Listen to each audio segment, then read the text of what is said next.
step away or attend to personal matters, please make a motion to recess. For those participating by phone, please keep your device muted unless you are speaking. When speaking, kindly state your name for the benefit of those viewing the live stream. Our proceedings follow Robert's Rules of Order as set forth in Wasilla Municipal Code 2.04.090. To promote an orderly and respectful meeting, I respectfully ask the council to observe the following rules. Please seek recognition before speaking. No member may speak more than twice on the same motion without a vote to suspend the rules. No member may speak a second time until all who wish to speak have had an opportunity to do so. These guidelines help ensure fairness, efficiency, and mutual respect during our discussions. As a reminder, this meeting is being broadcast live. The camera is located above the clock at the back of the council chambers. Madam Clerk, please call the roll. Thank you, Madam Mayor. Councilmember Cottle? Here. Councilmember Graham? Here. Councilmember Schmidt? Here. Councilmember Crafton? Here. Councilmember Johnson? Here. Councilmember Rubio? Here. You do have a quorum, Madam Mayor. All members are with us in chambers. Thank you. Please rise for the Pledge of Allegiance, and Councilmember Schmidt, would you please lead us? I pledge allegiance to the flag of the United States of America and to the republic for which it stands, one nation, under God, indivisible, with liberty and justice for all. Thank you. The first item of business is approval of the agenda. Before changes are discussed, are there conflicts of interest to declare? Seeing none. Madam Mayor, Yes. did you want to cancel the executive session, I believe? Yes. Okay. We want to cancel the executive session, and also the Wednesday night special meeting is canceled due to inclement weather.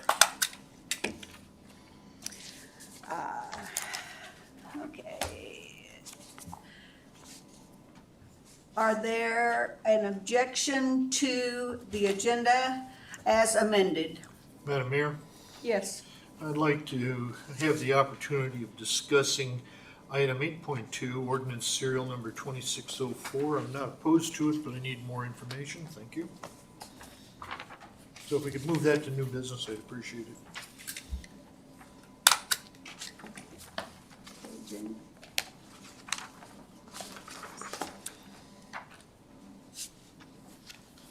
Okay. Is there objection to the motion to approve the agenda as amended? Hearing none, the agenda is approved. There are no special orders of the day, so we will move on to commission and agencies report. And the first up is the Mat-Su Valley Planning for Transportation. Kim.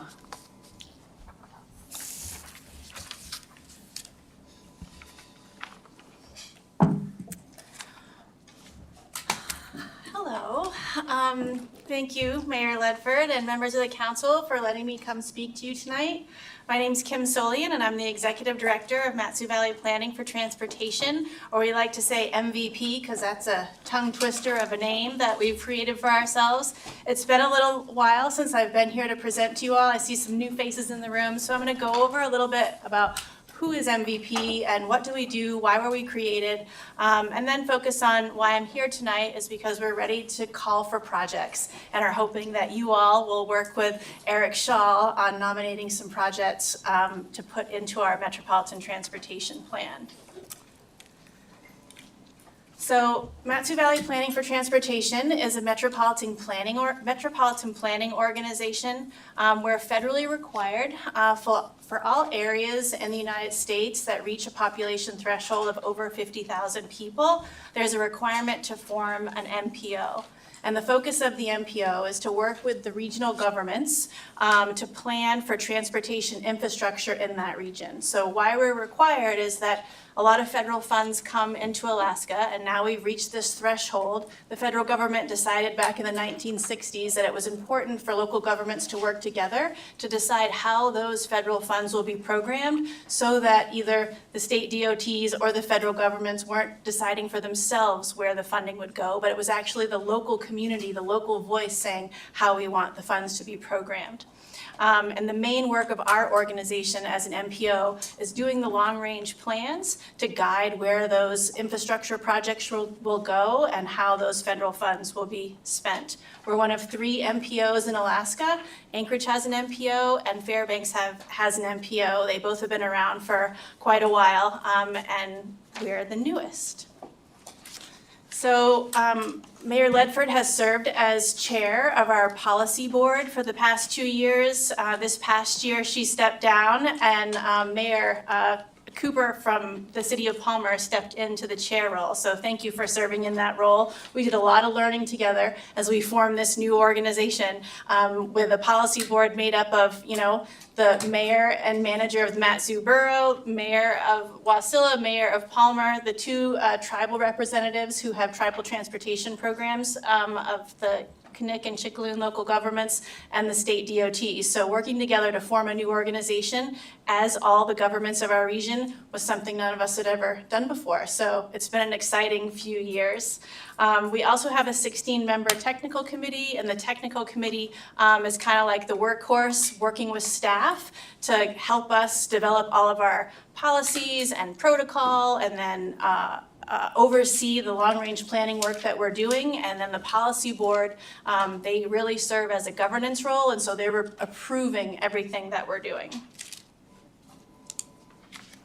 So the map on the screen is highlighting the tan shaded area. So that is the urbanized area that was designated by the census. When the 2020 census was certified, we were notified that our area is in fact considered urbanized, and we were required within 1 year to form a metropolitan planning organization. Fortunately, the state DOT had given grant funds to the Mat-Su Borough, and we had been working together as the regional governments since 2020 to plan for the possibility of this new organization. So once that designation happened, we were ready to go to form our own organization and start doing the work. One of the requirements is that once an area is designated as having an urban area, they have 1 year to form an MPO. And with that, if they don't form an MPO within 1 year, no federal funding can be spent in that region. So it was really important that we get ourselves established by that 1 year deadline. I guess the other thing I'll highlight about this map is the black line surrounding the urban area. The tan shaded area is our metropolitan planning area boundary. And so that's the area that we're looking at in terms of when we're working on our long-range plans, thinking about how the region is growing, where the population is going, and what infrastructure will be needed. We're expected to be planning for the existing area that is urbanized and what we expect to become urbanized over the next 20 years. And so that's what that highlighted area is showing. So what is a metropolitan transportation plan? Basically, it's a long-range plan that documents what we want our transportation system to look like now and 20 years into the future. So that's the plan that we're working on right now. We started in April. There is a requirement that we finalize this plan by December of this year. And so we're a little bit on fast mode trying to get this long-range plan done. So there's a lot of data analysis that goes into how do we decide where the deficiencies are in our network, what are the problems that our community is facing. We're also looking at all modes of transportation, not just for vehicular traffic, but also public transit and bike and pedestrian facilities, and trying to think about where do we need to build infrastructure, upgrade infrastructure, maintain infrastructure in a different way to support how our community is moving throughout the region. We update this plan every 5 years because it does have a 20-year horizon. We're making our best guess that the population is going to grow the way we're using the Department of Labor population projections. But as you all know, the community has grown in different ways over time, and sometimes our guess is correct and sometimes it's not. So the plan is dynamic. So though we're supposed to program all of the projects we'd like to see over the next 20 years in our plan, every 5 years, we'll have a chance to maybe tweak that if we didn't get it just right and our population maybe looks a little bit different, it needs to change. So in terms of the planning process, I talked a little bit about doing the data analysis that goes into the plan. So we're both looking at the data that highlights, where some of the deficiencies are in our network, where are there safety issues, where are there congestion issues, where are there pavement problems, where are there connectivity issues, maybe there's breaks in the pedestrian network and we need to have those replaced. So we're documenting it on the data side, but we've also spent the last about month and a half reaching out to the community, asking the public to tell us where they think the problems are, where they think new infrastructure needs to happen. So we've completed our vision, goals, and objectives for the plan. We've completed our existing conditions report and our traffic system analysis and our deficiency report. And like I said, we've been gathering information from the public. And starting on January 28th, we're going to be ready to call for projects. And that's part of why I'm here tonight, is to make sure you all are aware that we're asking for project nominations from the cities, the borough, and potentially the tribes. So once projects are applied for, they'll go through a scoring matrix. Our technical committee helped us put together a scoring matrix based on the goals that we have for what we want our transportation system to look like, and guiding projects towards those goals. Then we'll come back around to our policy board, present that list to the policy board. They'll have the opportunity to select those projects or not. We'll come back out to the public, and they'll go through a few rounds of public approvals and policy board approvals before the list is finalized. The other thing about the plan is that it needs to be fiscally constrained, and I think that's this is my next slide. So the vision for our plan, I'm talking fast because I only had 10 minutes, and so I apologize, and I'm always willing to come back if you have other questions, or you can reach out to me. So we really felt like, and the policy board agreed, that we want our transportation system to be safe and efficient, to support multimodal transportation. We want it to foster reliable and accessible options for all mode of travel. We want it to support the economy, the environment, and to promote healthy communities. And so, and to that end, our goals are, we want to ensure that the projects that we're funding are connecting where people live to where they need to go to work. We want to improve safety for all modes, no matter which mode you're using. We want to make sure no one's getting hurt traveling to wherever they're going. We want to leverage different funding sources. Like I'll share a little bit more about the funding that we will see, but there's all kinds of discretionary grants that we could potentially apply for to leverage the funding that will be annually allocated to us. We want to maintain what we have. We don't want to just build new. We want people to have diverse options. So if you want to ride your bike to work in the summer, we want to make sure you have a safe way to do that. Or if you want to drive, we want to make sure that you also have a safe way to do that as well. We also want to shorten commute times. I know the city of Wasilla understands some of the congestion and commute issues trying to get through your city. So hopefully we can help with some projects to help that. And then we want the network to be resilient. We want it to last. We don't want it to impact the environment in a negative way. And so the scoring criteria really focuses projects that meet these goals. So I mentioned before our nomination period. I believe we're going to open up a couple days early, so we have a full nomination packet. We're going to send that out on January 28th. We'll make sure Eric and team has a copy of that and that it can be shared with you all. We've hosted a couple open houses. We're in the public presentation phase right now. And we do have, it's open for a couple more days. In your, there's an information packet that I provided along with this presentation. We have an interactive comment map. We've had about 175 comments on the interactive comment map where the public is telling us where we need different infrastructure. We also have a survey out that's still available if you folks wanted to take that as well. So like I said, the nominations will kick off on the 28th, and nominations will be submitted online through our website. And then later this spring, we'll evaluate the projects. So in terms of funding, what are we talking about? So based on the formula for that we worked with the state DOT, we will receive, when I say we, I mean MVP, and in terms of how much we'll get to program, it's about $10 million a year. And so transportation projects are expensive, and so it may feel like, well, what are we gonna be able to do with $10 million a year? But this plan has a 20-plus year horizon. So if you think about $250 million, now we're talking, we could actually do some projects. So one of the requirements is that we need to have our Metropolitan Transportation Plan list every project that we think we're going to do over that 20-year horizon that will reach that $250 million cap. Because if the projects, both from like the city of Wasilla, Palmer, and the borough, and the DOT aren't in our plan, then we can't spend federal funding on those projects. And so that's why it's really important to get all the projects in the plan. The boundary on that is that the plan is fiscally constrained, so we can't go over that 250 million. So there'll be some interesting process when we get all the projects in. We'll have to build something that's called a transportation improvement program. That is our 4-year funding plan, and that's when we decide which projects go first, second, third, and fourth. And I'm probably running out of time. I think this is my last slide. So we are looking at all types of projects: intersection improvements, new road construction, restoration projects, bike and ped projects, transit projects, anything goes. The other thing I'll add is, so we are looking for the city of Wasilla to submit your priorities in partnership with Eric, and we've been talking about that a lot at our policy board meetings.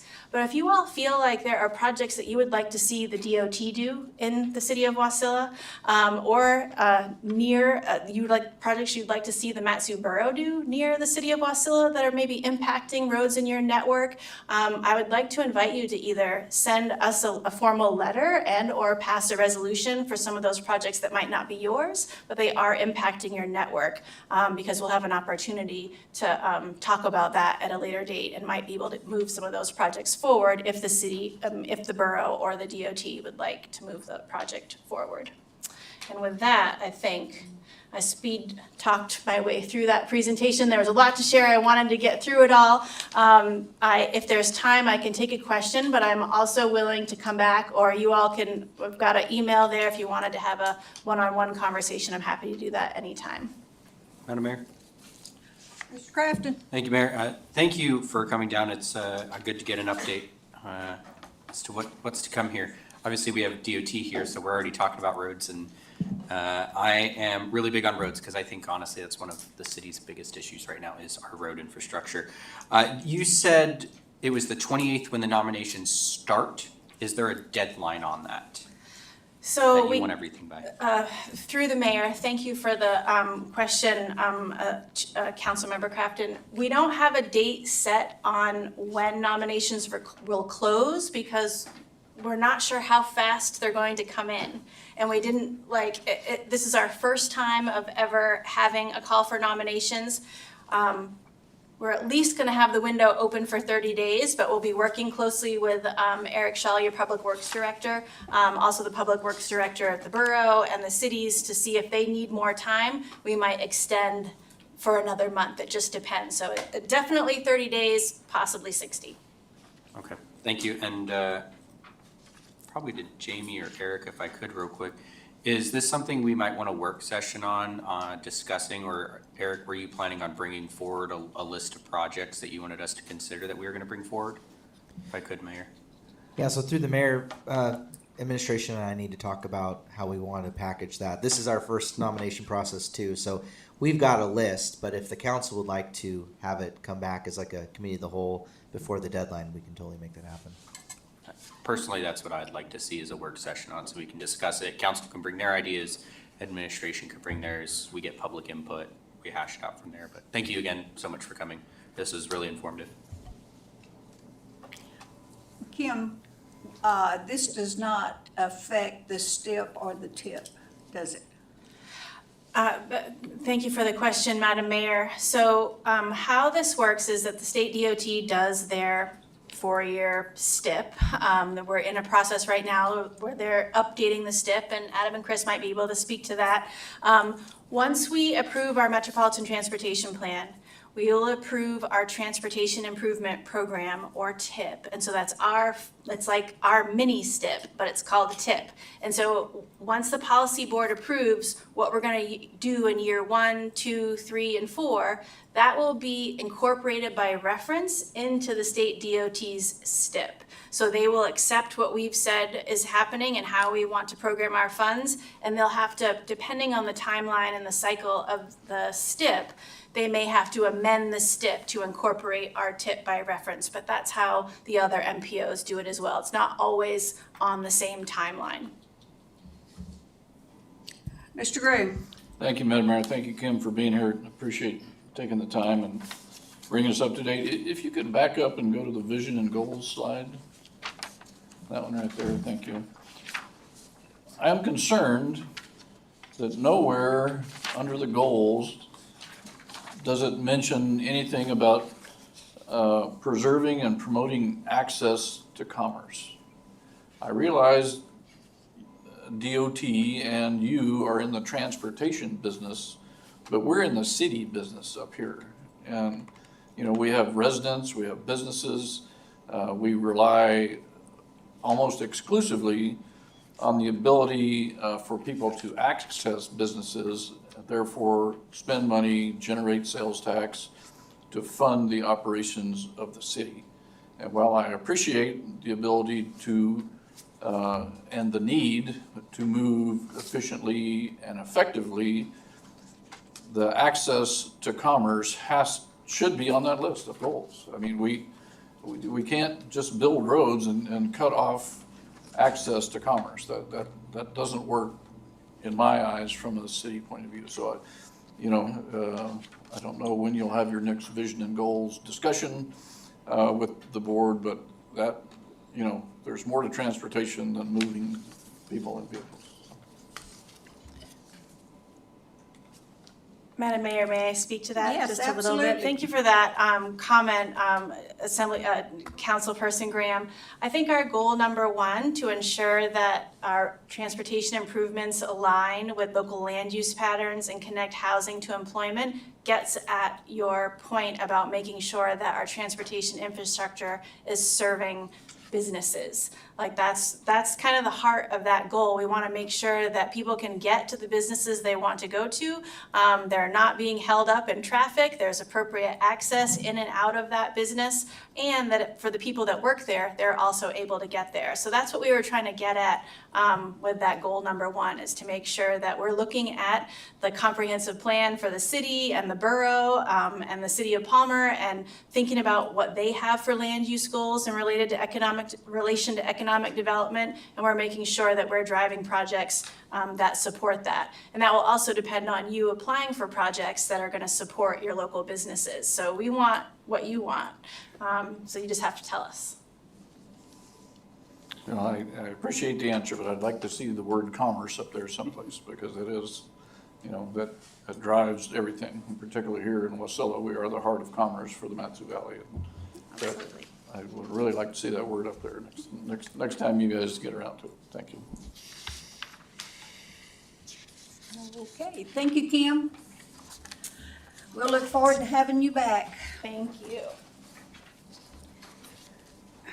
And now, we'll hear from the Alaska Department of Transportation and Public Facilities regarding the Parks Highway rechannelization. Please come forward and begin your presentation by stating your first and last name.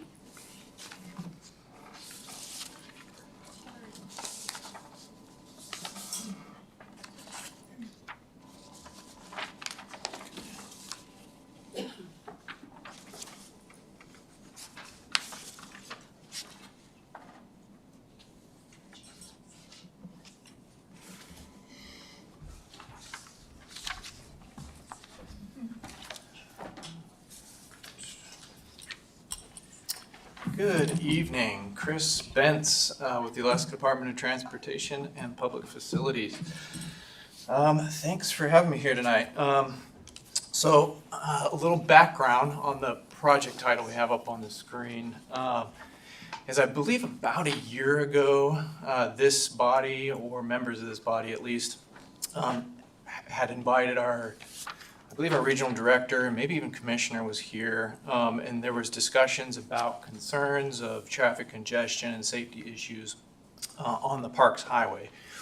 And as a result of those discussions, this project has been generated sort of as an initial response to some of those concerns. So I'm going to give a brief overview of this project and talk about what the process to get it implemented is going to look like. So with that, project scope. So this project, which I guess to go back, is titled Wasilla Parks Highway Rechannelization, is looking to rechannelize the Parks Highway from roughly the intersection of the Palmer-Wasilla Highway with the parks towards the east to reduce left turn accidents. And we'll talk about that in a little more detail. But also possibly to install dedicated left turn lanes along that section as warranted through evaluation, and we'll elaborate on that. And then also to rechannelize the Palmer-Wasilla Highway on the northbound approach to that same parks intersection there. So why? What is the need? Why are we looking at doing this? And the real blunt, straightforward response is to improve safety. So the this graphic here is a crash data set that shows the severity of crashes as well as type and the number of crashes that are occurring on this stretch. And hopefully you can orient yourself okay on this screen since it's in black and white. But the major cluster sort of in the left center of the image there is that Parks Highway, Palmer-Wasilla Highway intersection. This crash data can be accessed through that website. It's publicly available up in the upper right-hand corner is the website link there. And it's from 2018 to 2022, so it's a few years old.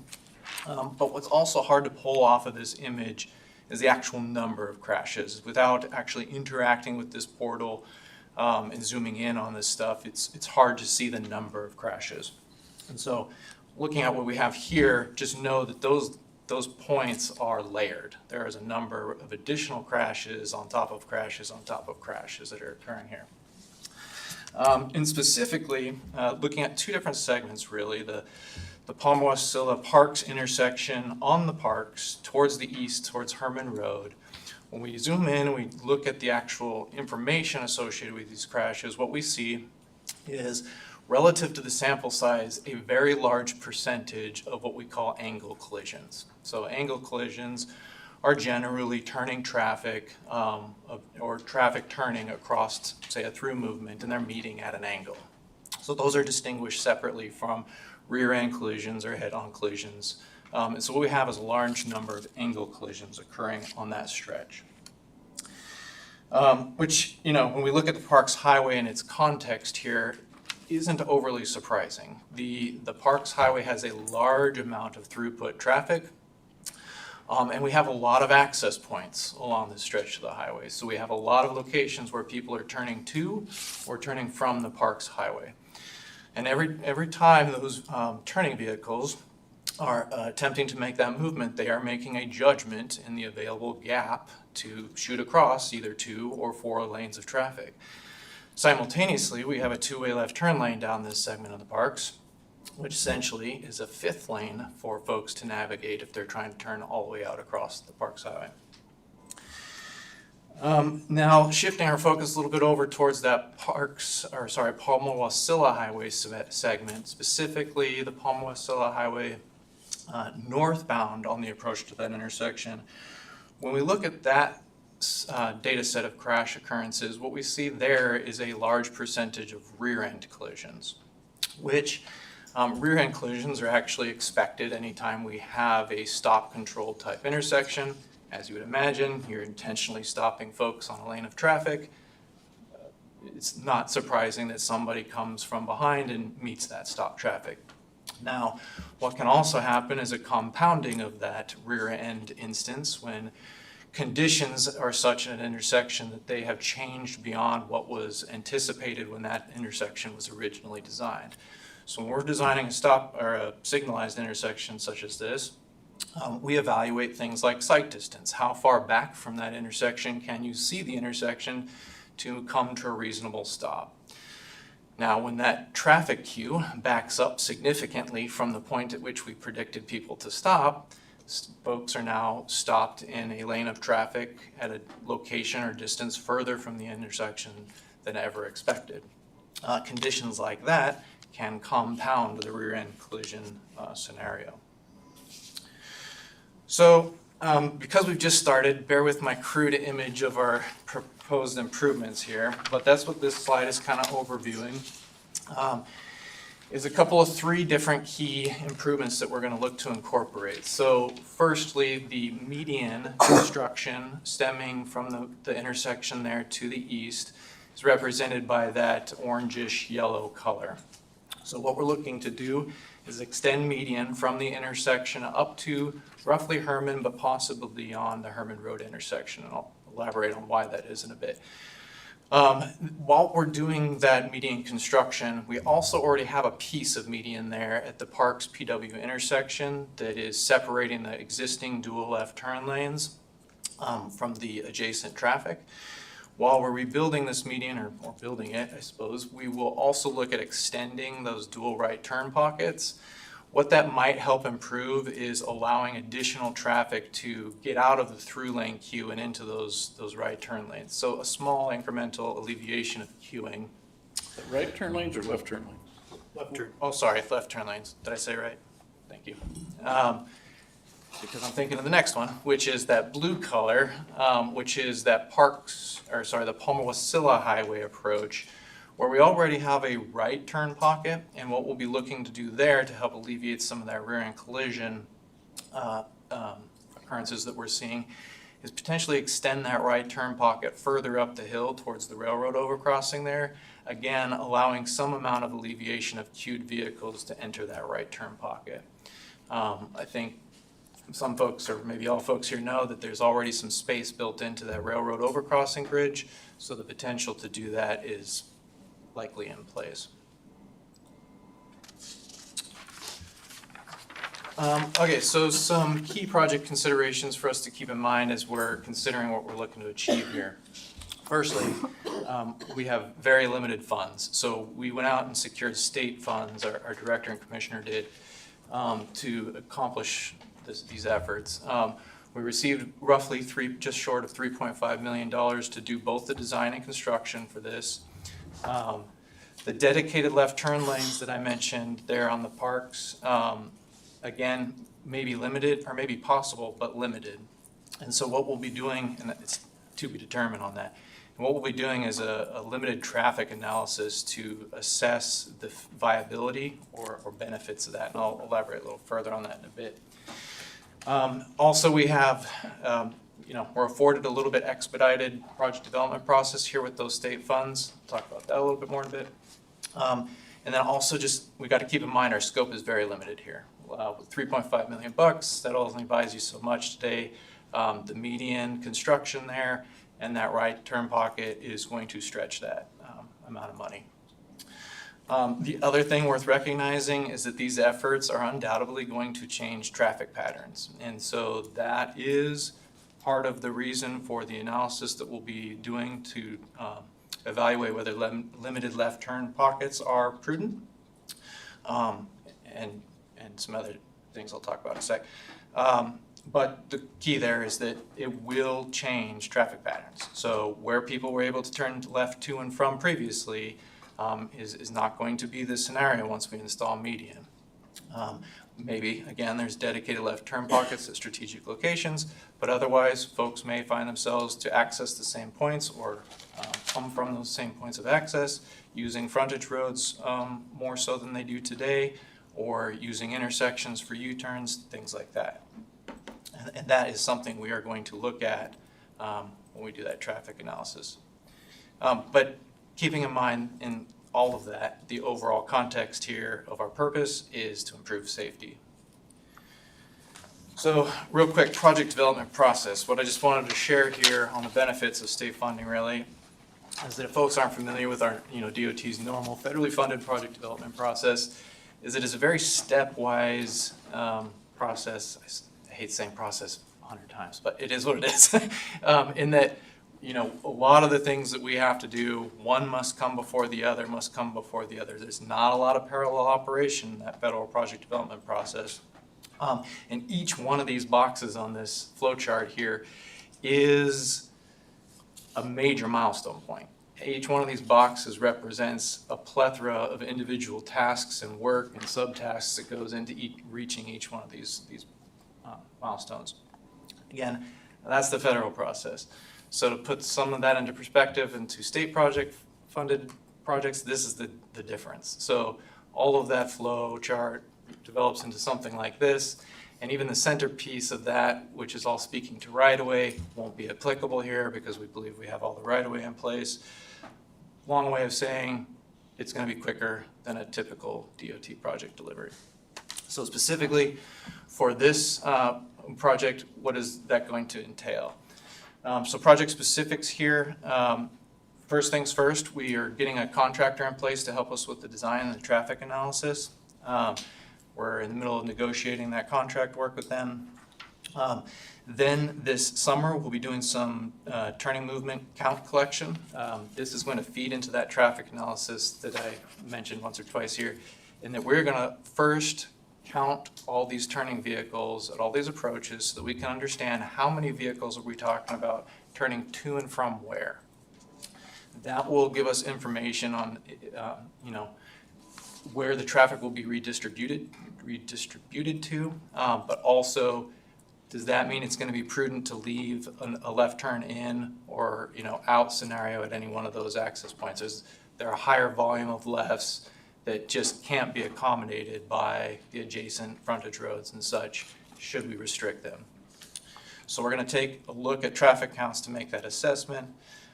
We might need to do some limited survey. We do have decent survey already, but we might need some spot survey to be picked up, particularly for that right turn pocket extension at the Palma Wasilla. And then, of course, that'll, of course, we'll be doing that traffic analysis again. That'll all feed into the design and project estimating task, which, you know, that's going, when we get to the estimates, that's going to tell us whether the funding we have is sufficient to complete all of those goals that we've set before ourselves on this, or not. And then kind of that second to last bullet there, confirm the project budget. That is going to tell us whether we either A, need to request additional state funding and see if we can get it, or B, take a hard look at the scope and decide whether, you know, streamlining some of that and picking the more critical things and dropping some of the scope will be necessary. Again, $3.5 million doesn't buy a lot these days in transportation. And then once that's all, when that's all done, we'll be able to advertise and move to construction. So with that, that's kind of all we have to share, again, until we get, you know, underway with some of this stuff. Project contacts, Mr. Jake Dooley will be our project manager, helping lead this with HDR Consulting Engineers, myself as well. You know, either one of us you can get in touch with and get you updates along the way, and have any questions, feel free to reach out. But with that, any burning questions for me? Madam Mayor. Mr. Crafton? Thank you, Mayor. Thank you, Chris, for coming down here. This is a wonderful update. Before my question, just to provide you a little backup, this project started with a conversation between Adam and I back in fall of 2024 is where this one started. We put together a resolution, the council did, and then sent it up to DOT before finally getting our commissioner out here to have this, basically to see the project and see what the issues were. Because at peak times, we've seen this road back up 2 miles is I think what I've measured it out to now. So I'm really, really excited to see this come forward. I know at the end of the day too, it's not gonna be a fix-all. Like, it's not gonna be, this is what fixes the city of Wasilla's traffic, you know? What we know is we have a bigger issue at hand, but what I like to look at are Band-Aids. How can we at least help traffic along a little bit, reduce some congestion? Like Mr. Graham said earlier, still allow people access to businesses because that's what we're about here. And so the big questions I really have is, one, the median, and then I'll jump into the right-hand turn lane.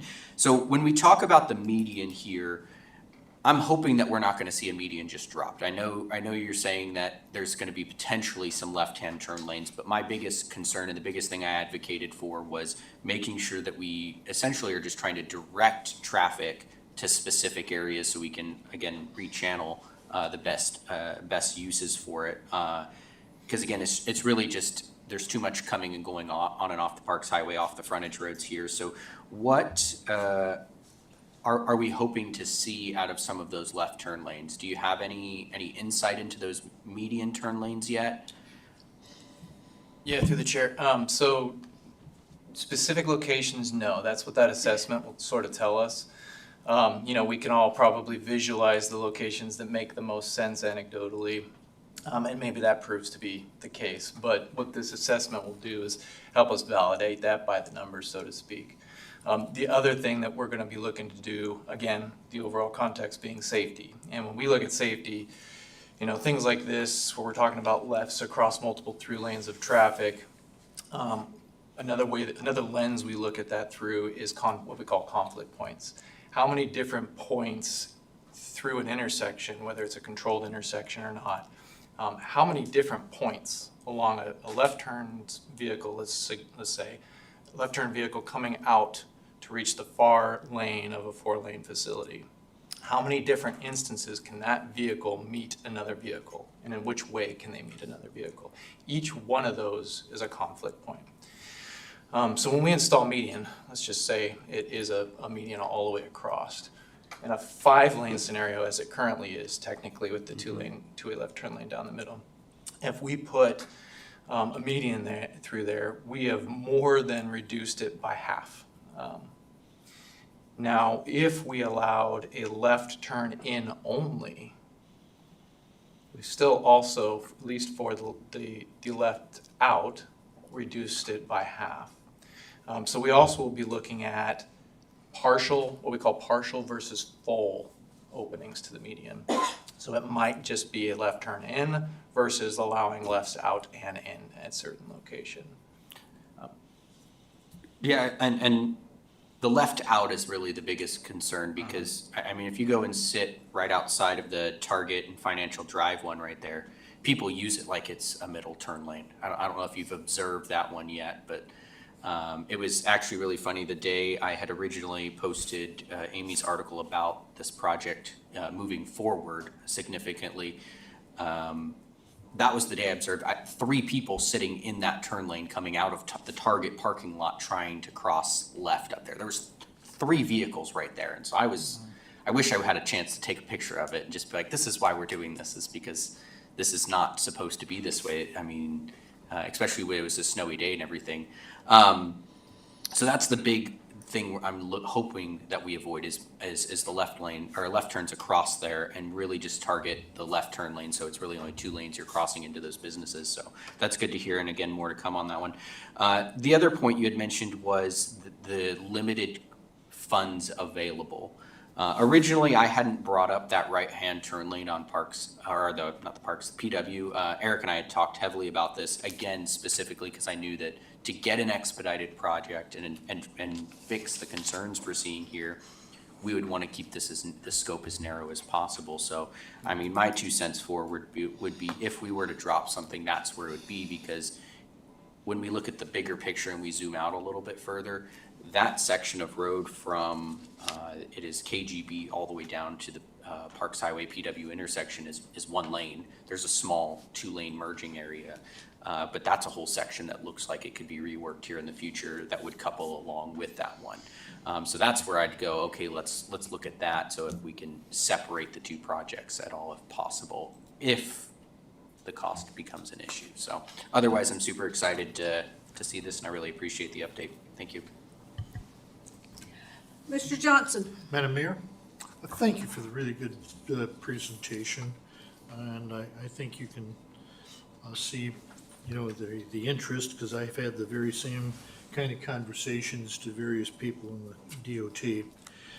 With very limited funding here, and I'm a degreed engineer, by the way, I understand this thing called analysis paralysis. We can eat up an awful lot of money doing a lot of analysis where the solution is obvious.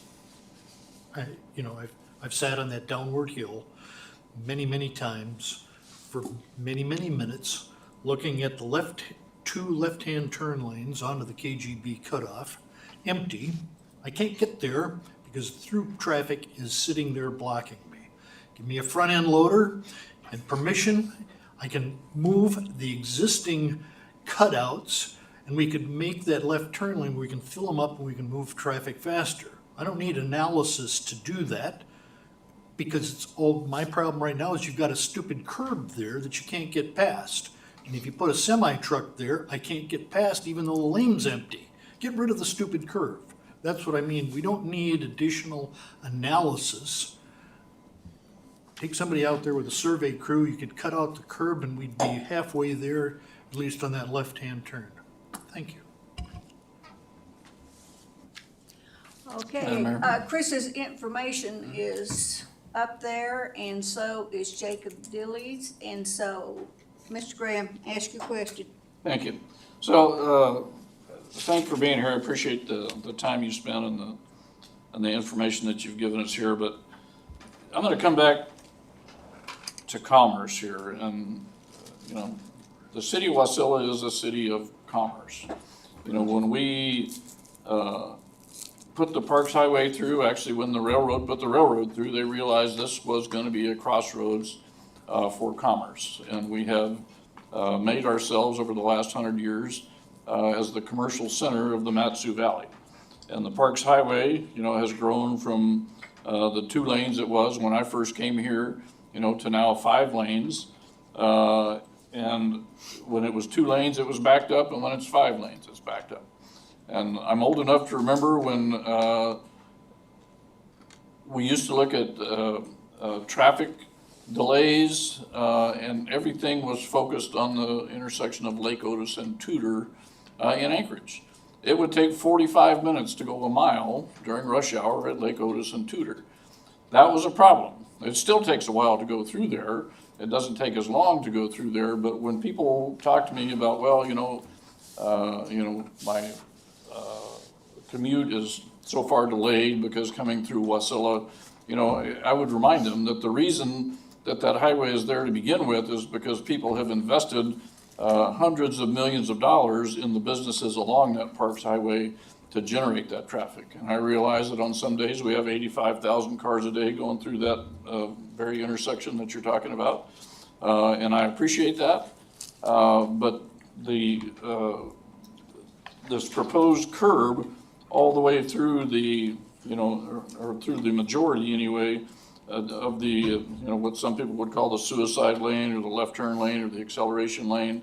I mean, that addition of that lane several years ago, what was that, 10, 15 years ago? Well, maybe more than that. But the addition of that lane added more commerce here in the city of Wasilla. And when people buy commercial lots, when all of these lots are commercial, there's no industrial property here that we're just racing through to get from one place to another. When people buy these commercial lots, right in and left out is an important part of the process.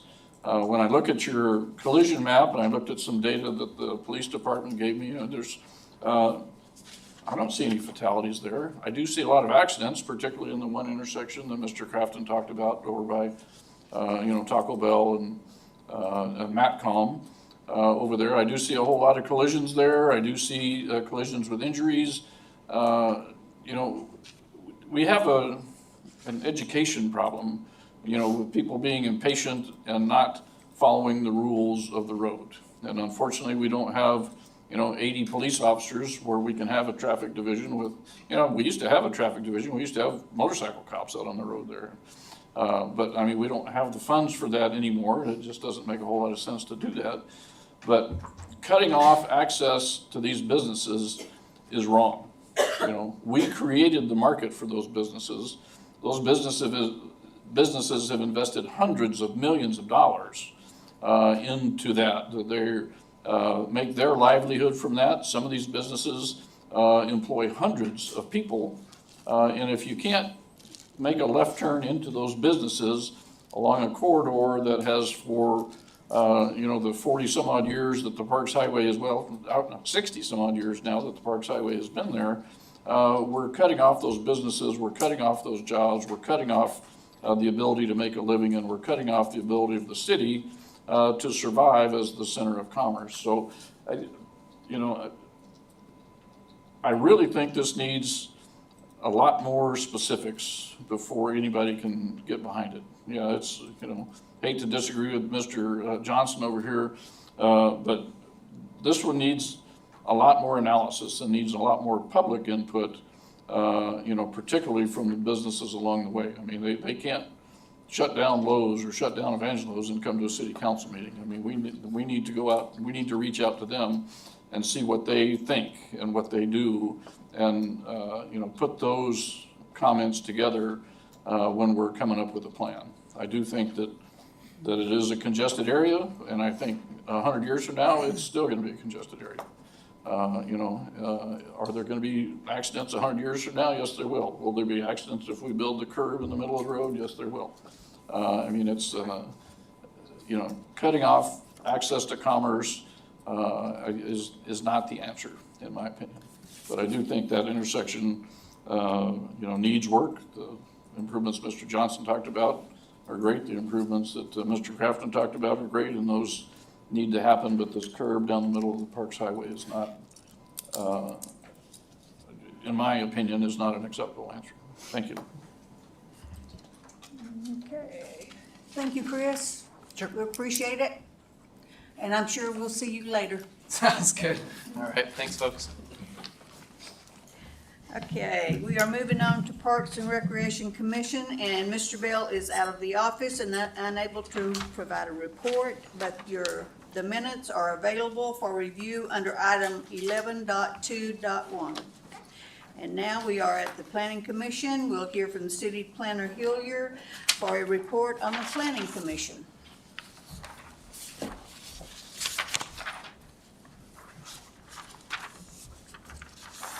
Good evening, Mayor and council members. We've had, Please state your name oh, for I'm the so record. sorry. Yes, I'm Jennifer Hillier, I'm the city planner. Here to give you a report on Planning Commission in the last month or so. On January 13th, we held a public hearing for conditional use permit for a long-term assisted living facility within an existing commercial building. The commission unanimously approved that application. There will be no planning commission meeting tomorrow, as there were no applicants that came forward that need to be presented to the commission. Looking ahead, the next planning commission meeting will be on February 10th, and we have another conditional use permit. This is for a multifamily dwelling, or housing development, there we go. At 985 East USA Circle. And we have a tentative training that is also potentially on that schedule as well for February 9th. It'll be the second of our Planning Commission trainings. We had one in December on a scope of work of the Planning Commission. And the next one that will be up potentially on the 10th will be regarding parliamentary procedures. Okay. Mr. Crafton? Thank you, Mayor. Thank you. I think this is your first report to us, so good to see you. Thank you for coming down. I know we've got the whole year ahead of us, and one of the big things that I had basically stressed in some of the rewriting of the Planning Commission's code was making sure that we're getting the Title 16 reviewed throughout the year, various sections, because we just went through a whole rewrite of it, and I want to try and avoid that from happening again. I know it's always plausible, but we don't really want to have to go through the whole thing. What type of feedback have we been seeing, and is there anything that you're going to see in the foreseeable future that the Planning Commission will be reviewing on the updated code that we have? Have we been getting any feedback, and are they planning on looking at any of that code and analyzing that feedback? Thank you for the question. There's two parts to that. We have not received any negative feedback from the public Good to regarding hear. the new code. The CUP that we did in December was the first one, or actually we heard that in January, I'm sorry, was the first one that we've had go through with the new Title 16, and that was really successful. And some of the other changes that we made have been really successful and easy for people.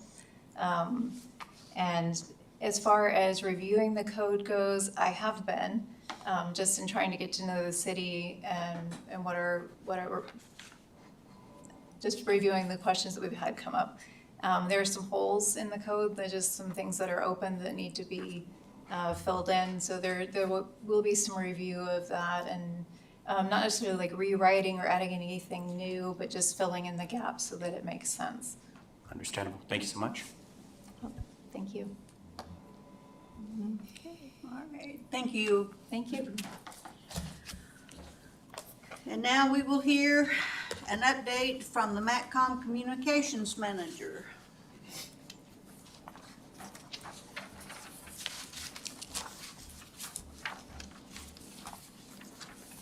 I don't know if this is an or not, but I added the slides 7 and 8. So 7 and 8. I got people out of the office, so I had some statistics last night.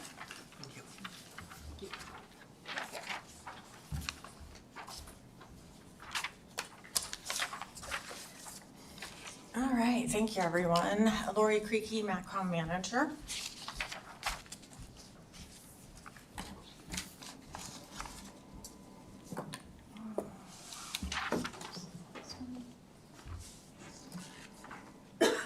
Just hit the enter. There we go. All right, so what is MATCOM? I'm going to just kind of provide an overview of what we do on our mission, vision, code of ethics, and what our support is. But our vision is to be a resilient, modern 911 center that supports law enforcement, our fire, EMS, and emergency management with accurate and consistency. And our code of ethics guides us on how we do that work. So MATCOM is the primary public safety answering point, or PSAP. You'll hear me say that a lot, but that's our acronym for that. A lot of them are now being referred to as ECCs, or Emergency Communications Center. But we answer all the 911 calls and triage emergencies for police dispatch, fire, EMS, and coordinate across agencies 24/7.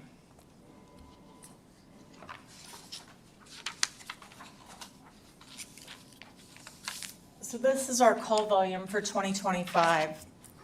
Our call volume is more than, it just continues to reflect our increasing complexity. While raw numbers matter, what's more important is the nature of the calls. We have a lot of behavioral health, medical emergencies, multi-agency accidents, and situations requiring detailed coordination. This drives the need for trained staff and modern tools. Here you can see that 88,386 dispatch calls that MATCOM processed. 50,406 of those were for the Department of Public Safety, or the Alaska State Troopers, while we had 27,553 calls for the Wasilla Police Department, a little over 10,000 calls for the Mat-Su Borough Fire and EMS, and we also had 136 fire and EMS calls outside of the borough, and 127 law enforcement calls that are outside of the borough as per our contracts. So not separated out in this chart, but part of our contracts are with Houston Fire. We dispatched 328 calls for them, and the City of Palmer with 1,127 fire and EMS calls. The dispatch call volume is not linear and naturally fluctuates over time. We've got a chart here that shows from 2020 to 2025, but we've seen both increases and decreases, and those are driven largely by external factors rather than operational changes. COVID significantly impacted call patterns, shifting both the volume and types of calls we received, particularly medical and welfare-related calls. Weather also plays a major role, whether severe cold, snow, and storm events can cause sudden spikes in certain call types. While prolonged extreme conditions may temporarily reduce the overall activity as people stay off the roads,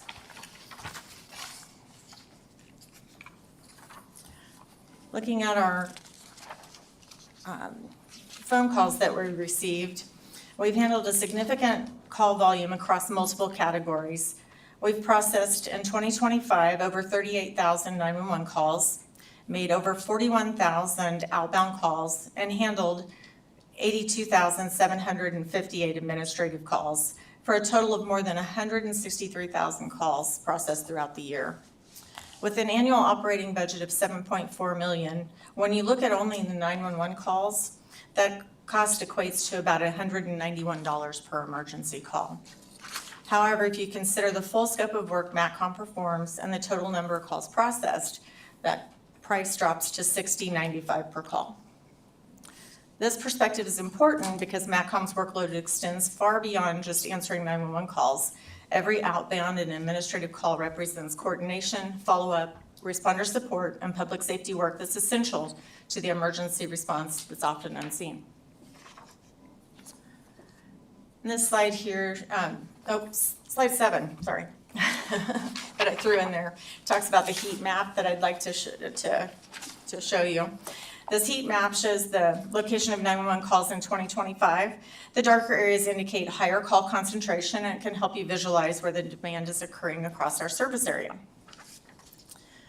When viewed together with push-to-talk data, these visuals demonstrate, can't talk today, not only how much communication is occurring, but where it's happening and the geographic responsibility that MATCOM carries. This reinforces the need for adequate staffing, modern technology, reliable radio and mapping systems to support real-time response across the entire PSAP boundary. And then in slide 8 on your second side there, the image on the right represents our PSAP boundary. It's kind of hard to see that, sorry. Kind of car shaped there, extends clear over to the Canadian border. And we're now pushing, getting metrics on push-to-talks, which is the top left-hand side of that. The push-to-talk is in seconds, and if you take this into accounts for those push-to-talk seconds, in November, we had 371,990 seconds of push-to-talk radio traffic. In December, we had 445,000 seconds. This helps demonstrate the workload that isn't always visible in your call statistics. Our push-to-talk communication is where the most time-sensitive and critical work is done. It gives you a clearer picture of the demands placed on the dispatchers. In November, that means they handled over 103 hours of real-time radio traffic. And in December, that increased to nearly 124 hours, more than 5 full days of nonstop radio communication. This represents the live critical safety coordination that happens outside of phone calls and CAT activity. And then continuing back on this with slide 9. Nope, I'm sorry, I'm back too far. Other direction. The projects. One of our major projects underway right now is the implementation of next generation 911 call handling technology. This is a shipment of our new call handling. We've got part of it at MATCOM and the other part over at WPD. We received this new system that we have will enhance our mapping capabilities through Radius Plus. We'll have advanced analytics through Eclipse and expanded call handling capabilities with language translation, text to 911, video and live call transcription, along with additional integrations. But these tools will help with situational awareness for dispatchers and responders and increase accessibility for the public. We'll be excited to share more as that goes live.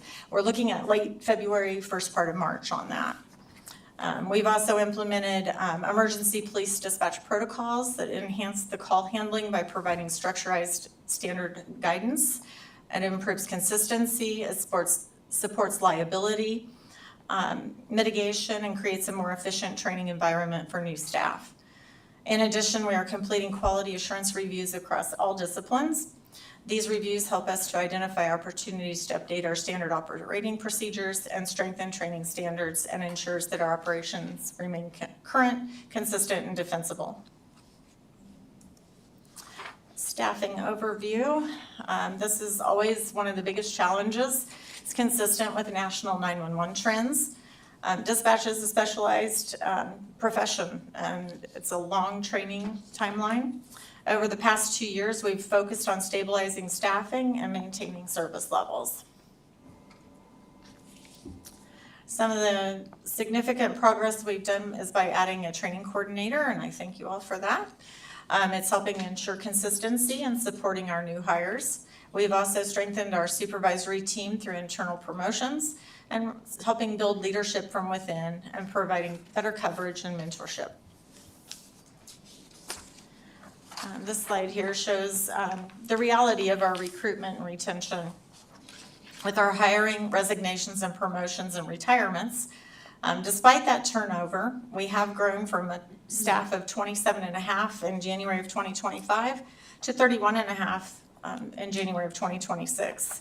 I think that progress reflects on recruitment, improved onboarding, and our leadership stability.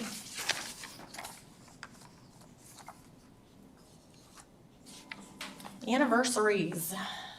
Some pictures of our anniversaries we've had in the last year. We've had a couple with 10 years of service. Spelled one of the dispatchers' last names wrong. Please she'll forgive me. 5 years of service for a couple of people, and then several that just celebrated a year. On the next slide, Joel Butcher retiring in last year and the end of September. That marked a significant transition for the department. 21 years of experience out the door, and I've got his number on speed dial.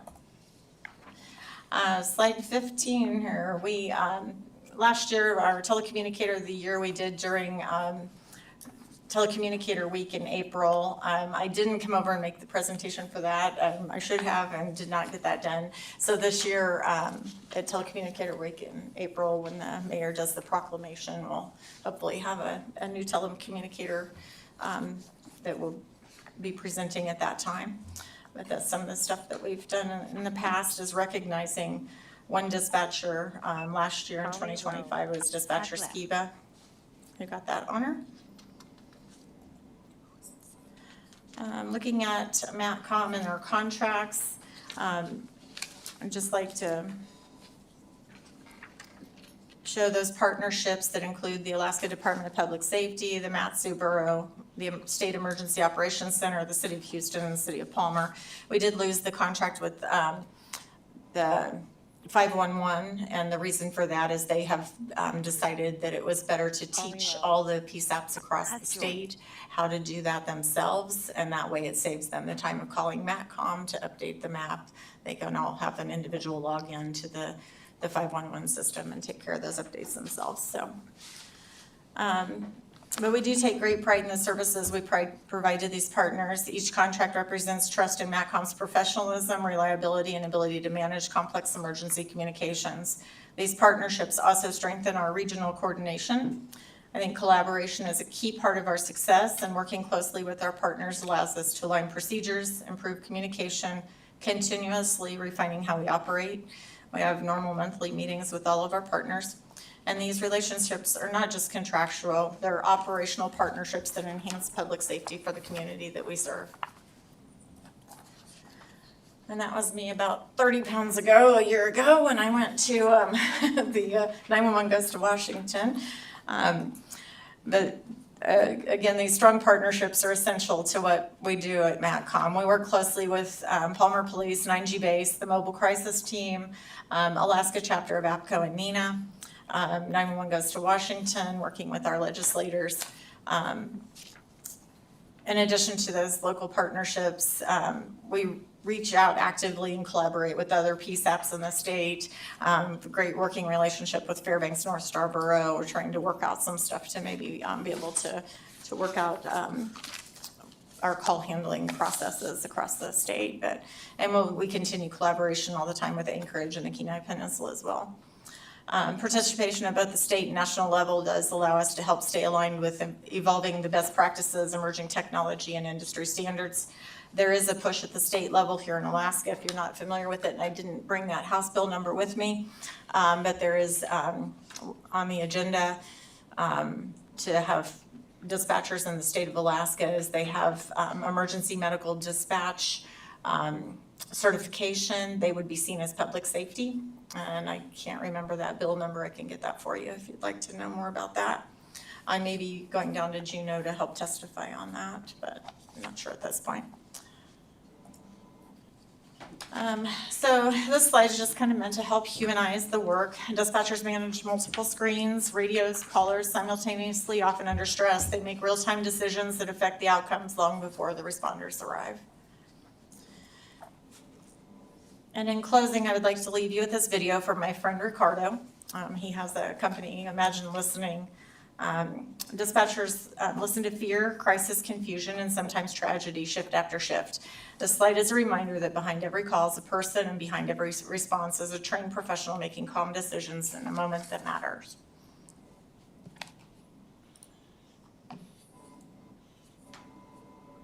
Hopefully it works.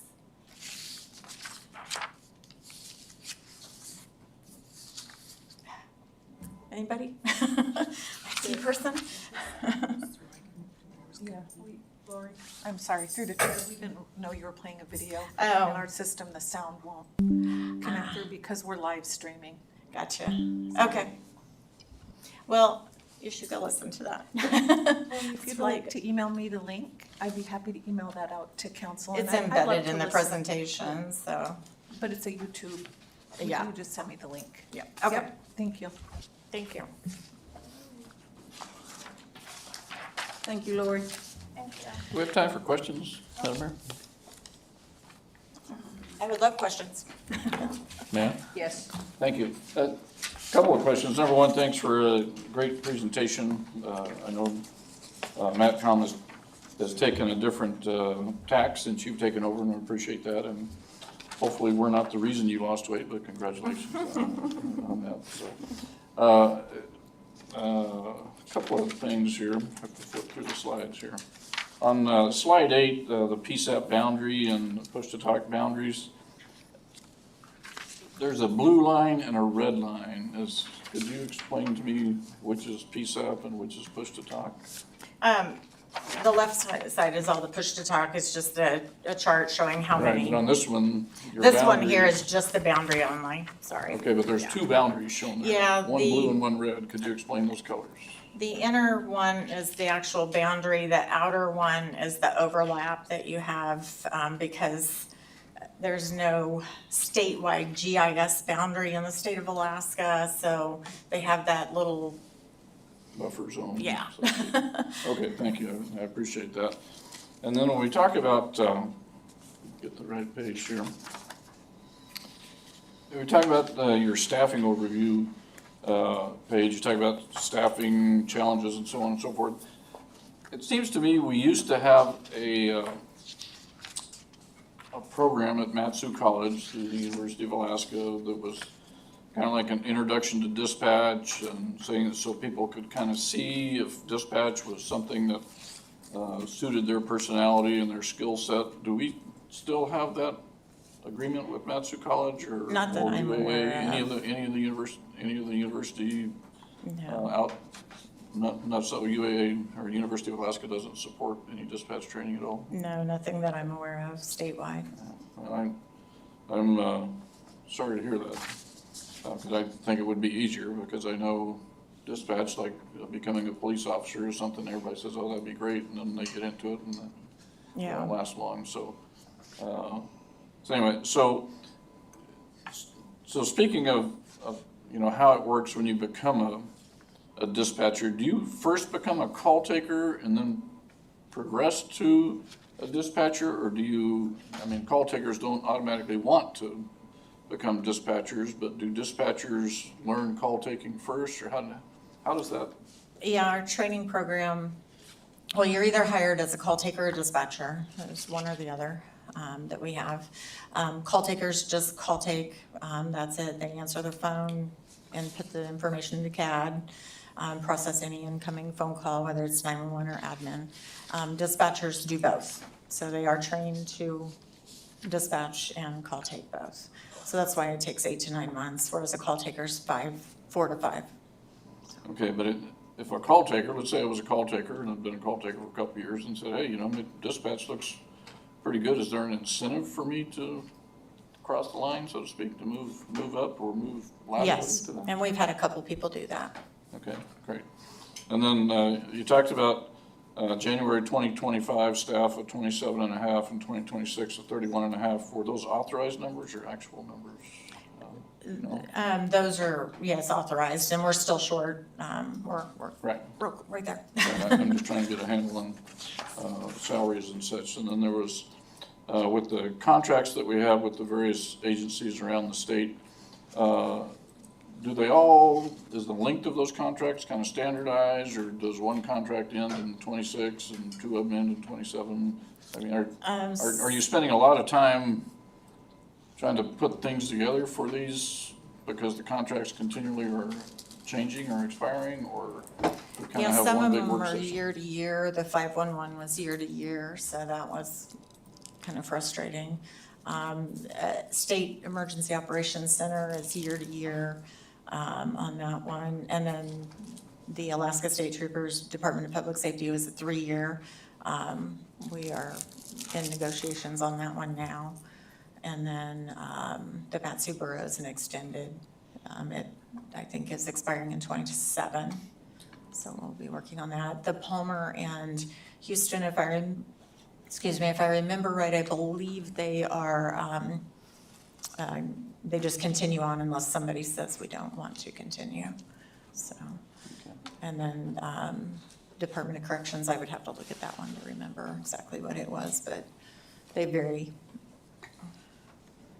So as the MATCOM manager, director, do you think you spend 20% of your time on contract issues, less? Or what? It depends.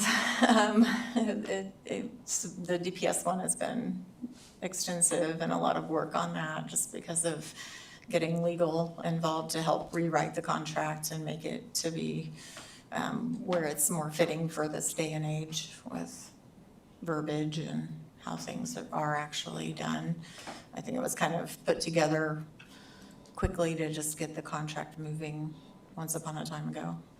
And does the city support those negotiations by bringing on subject matter experts? Like, for instance, I mean, we have for our finance director, we have some contractual help for. Yeah, we all worked together on that. Okay, Yep. all right, We work together as a team on that, so, good, thank all you, across the city. appreciate it. Madam Mayor? Mr. Crafton? Thank you, Mayor. Quick question, we might not even have an answer for it, and this might go to Jackie over there. Looking at the dispatched calls 2025, 50,000 AST, which is a majority of outside calls essentially that we're bringing in. How much of the budget, or how much of the money that we're spending on MATCOM, how much of it is coming from outside sources to help cover the costs of the calls that we're taking that are more or less not ours? I We believe know. it was around 4 million, yeah. So is that is it more of that money, or are we spending more of the money that we're having to out of our own? What's that? It's more contract. There's more coming in on contracts than out of the 7.4, but, yeah, as far as workload goes, I'd say the contracts need to be looked at and adjusted accordingly. So we are talking with finance on that. Thank you. Madam Mayor, Yes. Ms. Rubio? I just have a couple questions, if it's okay. What is admin on these phone calls? The orange on the pie chart. Well, you get a lot of people that call 911, or that don't call 911 because they don't want to bother somebody. So someone maybe with a real medical emergency or something life-threatening, they do call admin instead of 911. Happens a lot. So we get a lot of those admin calls. We get admin calls for just anything you can imagine. But it's a call for service. So does admin push through to the 911? No, they're calling in on our admin phone line. But do you push it through, or admin takes it at that point? Those admin lines come in to the 911 call taker. They're sitting at a console. They answer all incoming calls. Ms. Rubio, that is the non-emergency number. Yeah, a non-emergency. Okay, on contracts, State Emergency Operations Center and Department of Corrections, what do we do for those, if you can briefly? I'm sorry, which ones? The Department of Corrections and State Emergency Operations Center. Department of Corrections would be logging out locations for their corrections officers when they're out on calls. And then it's on separate contract. And then we also have, I'm sorry, what was the other one? State Emergency Oh, Operations? the state EOC. The state EOC is taking over that when they're when they close down for the night. So we take it over at 4:30 PM, 4 o'clock PM, somewhere in there, and then have it until 8 o'clock the next day. But that's anything that happens in the state. So if there's a tsunami warning, if there's severe weather, avalanche. From 4 to 8, is that what you said we take it over? Yeah, whatever non-business hours, we have it. If holidays, weekends. Okay, and then one more question if I can, Madam Mayor, if no one else does. Did we ever do, as the Alaska State Troopers, are they month to month, or are they actually in a contract now? They are not in a contract now, but they are month to month. They are still month to month, okay. Yes. That is all I have, thank you. All righty. Thank you, Lori. Thank you. We are now at public hearing. Madam Clerk, please read the ordinance and its accompanying resolution by title. Thank you, Madam Mayor. Ordinance serial number 2602, amending the fiscal year 2026 budget by appropriating $60,000 from the general fund balance to fund financial consulting services due to position vacancy, and with that is resolution serial number 2605, approving the amendment to the contract between the City of Wasilla and Theodore Leonard in the amount of $60,000 to provide financial consulting services. The public hearing on ordinance serial number 26-02 is now open. Anyone wishing to testify, please come forward and begin by stating your first and last name. Comments are limited to 3 minutes per person. Seeing no one, I will close public hearing. And is there a motion to adopt ordinance serial number 26-02 and resolution serial number 2605? Madam Mayor, Mr. Crafton, I move ordinance serial number 2602 and its accompanying resolution 2605. is there a second? I'll second that, Madam Mayor. It's been moved by Councilmember Crafton and seconded by Councilmember Schmidt to adopt ordinance serial number 26-02 and resolution serial number 26-05. Is there a discussion? Madam Mayor? Mr. Crafton? Thank you, Mayor. Just to fill the council in with some of the documents that were before you, I mostly was just trying to get a grasp on where we were at with Ted and basically the vacancy, how much we've paid in his consulting services. So that's why some of that's there before you. And I'm not sure if I missed something or was mistaken here. I remember this past fall, we had made an ordinance change so that the mayor could appoint a member longer, or as an interim or temporary position for a longer term. And then now, what came before us was that our finance director, and I shouldn't say the finance director position, but basically Mr. Leonard's been on consulting for us. And that our controller has taken over as interim finance director. And some of the questions I had, because when I looked at the contract that we had for consulting work, basically said that it was $30,000 at $100 an hour. So that gives us 300 hours worth of service from him.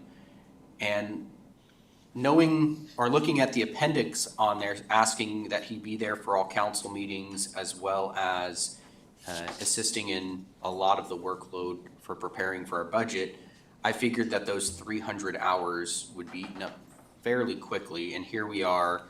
You can see the invoices that were given to us, that the $30,000 were eaten up in roughly 3.5 months. So I'm a little curious, and it feels like the council's being tied a bit, because we had a contract that was entered into almost knowing full well that that $30,000 wasn't gonna make it to the end of June. And now we're being asked for $60,000 and we don't have a finance director. And, I mean, I'm not doubting Mr. Leonard. I love him. He's a great guy. I think he does phenomenal work. I think he's a wonderful asset to the city. I wish he would be our finance director. So, I'm curious how we entered into this contract and if we expected that $30,000 to make it to the end of June.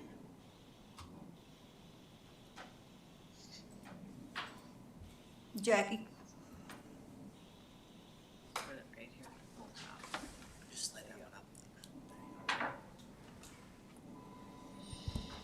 Yes, through the mayor. The hope was that we would have had a permanent finance director prior to now. The contract was written with the idea that potentially that new director would be assisted part-time by Mr. Leonard to get them up to speed. Unfortunately, we have not had any luck in finding a new director. If I could continue, Mayor. So at this point, we're looking at basically utilizing his services through the end of the fiscal year. Obviously, we can't appropriate money past the first 30th of June. If the intention is to have him assist the new finance director, assuming we have one before the end of the fiscal year, we're going to need more funding past the end of the fiscal year. Is that my understanding? There could be that potential. The hope is that he won't need to go past that. Obviously, we can't bank on a hope. However, we are recruiting for the finance director position and hope to find somebody soon. So that leads me into my final question for the moment is, how is our search going?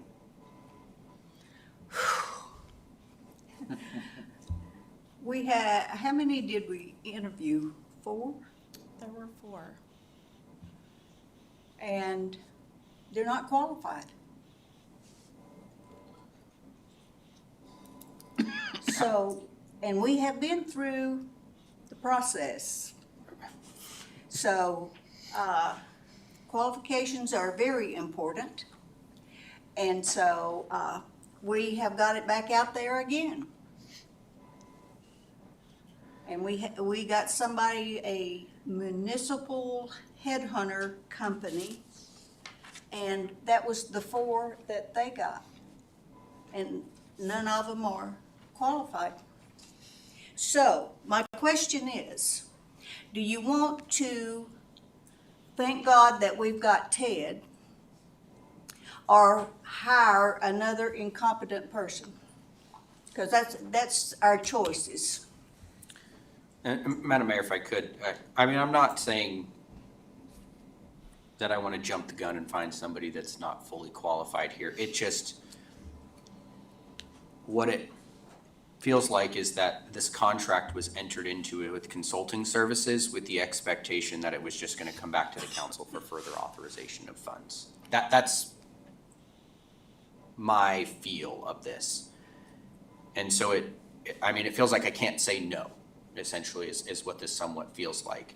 And I mean, I'll just kind of leave it at that there. But I'd really love to see if we can, I mean, I guess there's only so much you can do to force applications, you know? You can put more money into recruiting people and trying to put the info in front of people, but there's only so much you can do at the end of the day. So that's just where I was feeling with it. And again, I hope this helps provide people some insight as to where we're at with our finance director. Well, I will tell you that not only the headhunting company, but we have also reached out to AML. Nils, the executive director, has been looking. It's not like we're not trying. And Mr. Crafton, you can say no, but there's consequences that comes with that. I And understand. it'll be the council's, not mine. So, okay, is there further discussion? Madam Mayor. Mr. Graham? Thank you, Madam Mayor. I wanted to comment on this just briefly a little bit. You know, we talked about the consultant makes $100 an hour, and to a lot of folks that sounds like a lot of money, but it's pretty darn cheap because we're not paying benefits to this person. If we were, you know, we'd be paying about $175 an hour or so for what we're doing. In this case, we have highly experienced person, a former finance director, willing to assist, not to run the department, but to assist with whatever needs come up in the department and make sure that our audits happen on time, make sure that our financials are correct, make sure that the council and the administration are up to date on exactly where we are with the financial status of the city. And while I do agree it would have been great to be able to find another finance director in 90 days and perhaps have to expend, you know, Mr. Leonard's contract for another 30 days or something like that. You know, we're doing what we've got to do, you know, because we're extending it, you know, with $60,000 there, that doesn't mean that if we find somebody 2 weeks from now, that it'll go that entire distance. So, you know, my most extreme gratitude to Mr. Leonard for choosing to stay with us. Lord knows he could, he could work for a lot easier organizations than this one, but he's doing a great job. I wish we could have found somebody in 90 days, but I'm certainly happy that we are willing to put him back on for whatever time it takes, you know, up to that another $60,000. Thank you, Madam Mayor. Is there further discussion? Madam Mr. Mayor? Johnson? Just thinking outside the box here, maybe that's what it's called for. If we can't really find a fully qualified director, maybe we need to change our strategy and sort of divide the job into two aspects. One, to actually a person who is administrator who runs the department, okay, and secondly, a technical consultant which actually does a lot of the technical work. Now, the reason that I say this is I work for Northern Air Cargo. I was essentially a director at Delta Airlines, ran 100 and some odd airplanes. I don't do that anymore. I don't want to do that anymore. They hired somebody with more administration, and I just consult to my little airline just like Ted is doing, and I'm very happy doing it on a long-term basis. Maybe we need to just think through how we structure our department. Thank you. Madam Mayor. Mr. Crafton? Thank you, Mayor. I just want to throw in to what Mr. Graham was saying. I actually sat here, I don't know if you can see my screen. I did some of the math on this, and yeah, we're getting a stellar rate. We gave our controller a bit of a raise for the fact that she's having to take on additional duties and be the interim finance director technically. And then even after the rate, as if we were to pay Ted for an entire year, that is, it's still less than what we would be paying, or roughly about the same what we'd be paying the salary of a finance director. So in no way, shape, or form was I trying to say that I felt like we weren't getting what our money's worth. I wholeheartely agree. He could ask for a lot more. He deserves a lot more with the experience he has. It was just more so in the feeling that how this came across, that we didn't really have many options here. We're stuck in a little bit of a bind, is really what it looks like here. So I appreciate it, and again, I'm excited to see Mr. Leonard continue on. Again, like I said, I wish he'd stay, but I don't think Colleen would let him. Well, he's retired, or he's tried to retire, and thank goodness I was friends with him, so. I retired. Yeah. Now, I have no objection to this. I'm full on voting yes, so thank you, Mayor. Is there discussion, other discussion? Hearing none, is there an objection to the motion?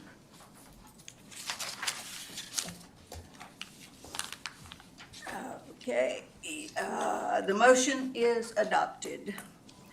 We are now at persons to be heard, a time for members of the public to share their views with council. Please note, this is not a question and answer period. Speakers may be referred to administration and items raised may be taken under advisement. Please begin your testimony by stating your first and last name, and if you are a city resident, comments are limited to 3 minutes.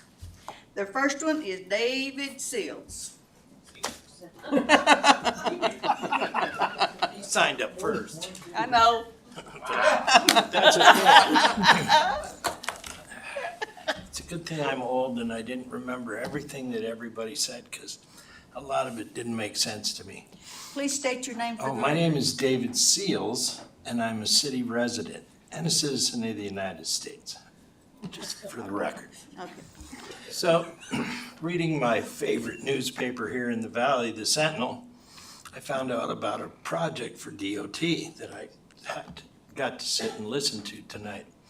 I've been here for 50 years, and we have this couplet coming up that's going to severely restrict traffic in our core area. Now we have a DOT project, and up the hill to Sun Mountain, there's been traffic analysis after traffic analysis on that road. They didn't make it 5 lanes without all this analysis. And they put all those turns in so people could access business. But I read in the paper that this was gonna disrupt business. Well, that's what this city's all about. We're business. Back in the 80s, we voted down a bypass so we could be business. And we're stuck with what we got. Let's make it better. I think the best use of that money would be to finish the Palmer-Wasilla Highway that comes down the hill to the Parks Highway.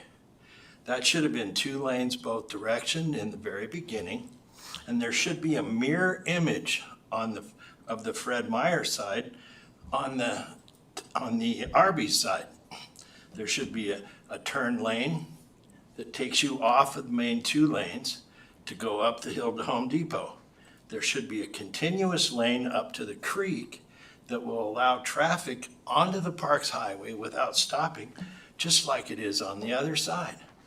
I think that's the best investment of money here. If you're looking for the future and you want to support business, which that's where we at, we're business. I think that would be a better use of the money. That's my opinion. Thank you very much. And now David Wilson. I didn't strike the crowd, so you're good.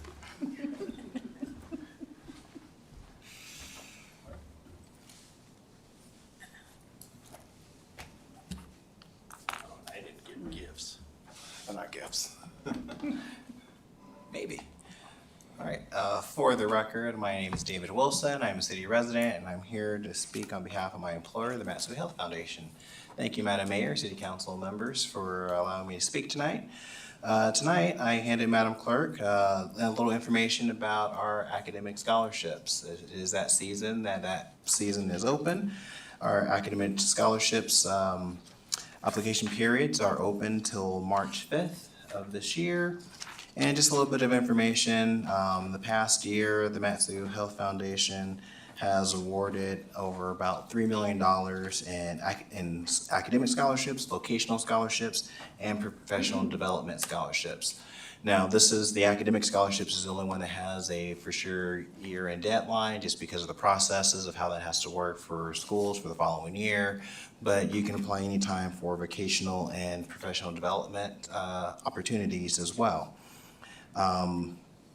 These academic scholarships have awarded about 500 individuals, and about 55% of those individuals stay and continue to work in the Mat-Su. And that's an important thing, because we want to make sure we can have the economic opportunities for our folks here in the Mat-Su. And I will say our professional development and training scholarships are open to folks that are in the nonprofit world, but also governmental and tribal organizations, such as yourselves. And so normally it takes about 60 days for that to process. There's a whole opportunity. I know that one of the council members in the past made comments about wanting to attend an opportunity, and they got voted down for that type of funding opportunity, but they can apply for the Mat-Su Health Foundation for an opportunity for leadership development. There's lists on the websites. All this information is on our website for folks to attend and look through. And I will also mention for folks that are looking for the opportunity for the academic scholarships, we hosted 2 already, and there's 2 upcoming for those opportunities.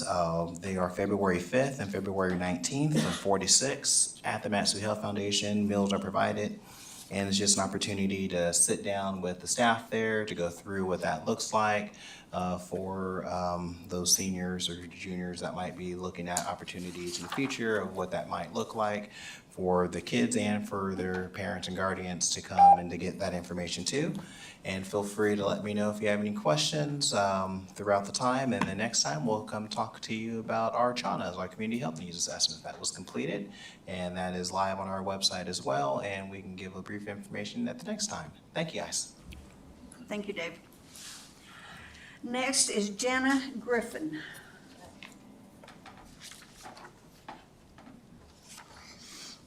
Please begin your testimony by stating your first and last name. Yes, ma'am. Jana Griffin, non-city resident, although one side of me is city, so kind of a little city neighbor. I just wanted to come to the council to maybe entertain the idea of the Menard Center, the track. I'm not really sure why we charge to walk the track. Seniors, special needs aren't on the list for, I don't know if they pay the same, but I feel like seniors, families, people, I mean, the Menard Center is already active with heat, people, lights. You know, there's no extra to have people walk the track. But I think maybe we kind of look at encouraging community family walking in the winter. Seniors got a morning, time slot, but man, it's dark, it's cold. People are on budgets. I mean, it would be cool to see the city of Wasilla encourage health and wellness. I don't think the cost is a lot to keep that track running for people to walk because it's already there. I mean, it's not anything extra. So, yeah, I just see those costs and I'm like, I mean, it's hard. I have a Down syndrome son and I'm not here, and I am also a senior. I'm not here for either one of those things. But I know people are on budgets, and I know for a family to go, or my son and I, it's like all these people pay taxes, we do the stuff. It would be nice to have something that we could just go walk, and that seniors don't have to go out early to get that free walk in the morning when it's dark and cold. And so I just have a heart for opening up that track to the community to walk and not have to pay. So that's all I got. Thank you. And I will close persons to be heard, and we are now on the consent agenda. Madam Clerk, please read the items for approval under the consent agenda by title. Thank you, Madam Mayor. We have the regular meeting minutes, January 12, 2026. Our introduction was moved to new business. We have 4 resolutions for approval. The first is resolution serial number 2606, confirming the mayoral appointment of Luther Chip Anderson to seat B on the Airport Advisory Commission. Resolution serial number 2607, amending the terms of the City of Wasilla variable rate demand revenue bonds with South Central Foundation Project Series 2014A and Series 2014B, and providing for related matters. Resolution serial number 2608, amending the terms of the City of Wasilla variable rate revenue bond, South Central Foundation Project, Series 2017, and providing for related matters. And lastly, resolution serial number 2609, amending the terms of the City of Wasilla variable rate revenue bond, South Central Foundation Project, Series 2020, and providing for related matters. Is there a motion to approve the consent agenda as read? Madam Mayor, I move to approve the consent agenda as read into the record by the clerk. Rubio seconds. It's been moved by Councilmember Cottle and seconded by Councilmember Rubio to approve the consent agenda as read. Is there any objection? Hearing none, the consent agenda is approved. There is no unfinished business, and we have one under new business. Madam Clerk. Thank you. This ordinance is recommended for public hearing. This is introduction with public hearing date February 9, 2026. Ordinance serial number 2604, authorizing the return of unencumbered capital project appropriations to fund balance in the amount of $1,067,583. Is there a motion? Mr. Johnson, you brought this forward. Madam Mayor, I move ordinance serial 2604, authorizing the return of unencumbered capital projects. Madam Mayor, through the chair, actually what we're looking for is a motion to introduce the ordinance with public hearing date February 9, 2026. This is introduction only. It's introduction only. I understand that. The reason that I wanted to have a little bit of a discussion is this, because I really wanted a little bit more information prior to February 9th. If you go to. Madam Mayor, I second the motion to recommend ordinance serial 2604 for public hearing on February 9th. Okay, the motion has been made and seconded. Thank you. Is there discussion? Madam Mayor, all that I really am requesting is on page 84 of 138. We have a whole long list of revenue to be returned, and we have a list on the top of the page that says that it was either completed, postponed, or combined with larger projects with no real explanation as to what really happened with the money. And if we could just have a little bit of an explanation for each one of those and what could be the result, just to give you, I'm gonna pull one out of there. Parking lot striping, did that happen? Did it not happen? Or are we planning it for the next fiscal year? Just that kind of an information, so we have a little bit more information on it. Thank you. Eric. Thank you. Through the mayor. So as the staff report says, Finance and Public Works completed a comprehensive review. And so on page 87 of your packet, there's a brief explanation. And so to Mr. Johnson's question, say for the parking lot striping, that was postponed and because of scheduling and workload within Public Works, that was highlighted as a project that had a low probability of being done this year because of how long it takes to get contracts out and that management. So it was decided through that interface with finance that that would be some monies that roll back in, and if Public Works felt like it had the capacity, it would come back to the council and say, could we have that funding at a later date? So it was one of those low-hanging fruit, pretty easy to identify. It's probably not going to be completed in that fiscal year, and we were requested by finance to see if we could roll that back. Madam Mayor, just a follow-on question. I just pulled that out as one example. Are there others there we just don't know about, and we shouldn't even take our time at this point? But if you just give us a little bit more information on all the rest of the list, that's all that we would need at the February 9th meeting. Thank you. Mr. Graham. Thank you, Madam Mayor. So I had a question, hopefully at the February 9th meeting, you can address this, Finance.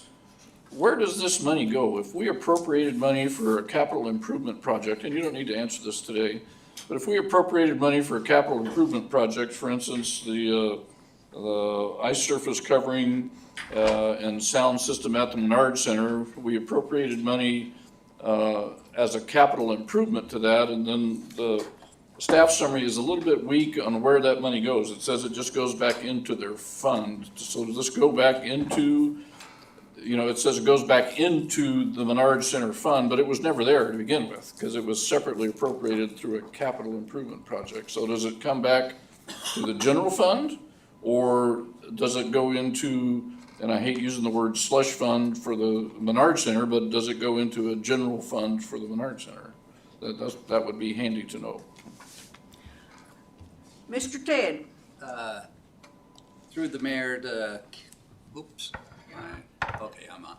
Councilmember Graham, we can give you that, but right now, with the way we wrote this ordinance, it would go back into the fund balance to the fund that it was appropriated to. For example, Menard Center's a good example of what you're talking about. We transferred over, well, we are going to use this 1.6 million as, I still have to write the ordinance we were talking about for the transfer. I was looking to see where the council wanted to go with that, and I was going to subtract out those monies from whatever transfer we're going to make to each of those funds based on this ordinance. So I was sort of going to be combining that, so there wouldn't be, for example, a slush fund in the Menard Center that, for example, it's $325,000, I believe, is the one for the Covering. the covering, the ice covering, sorry about that.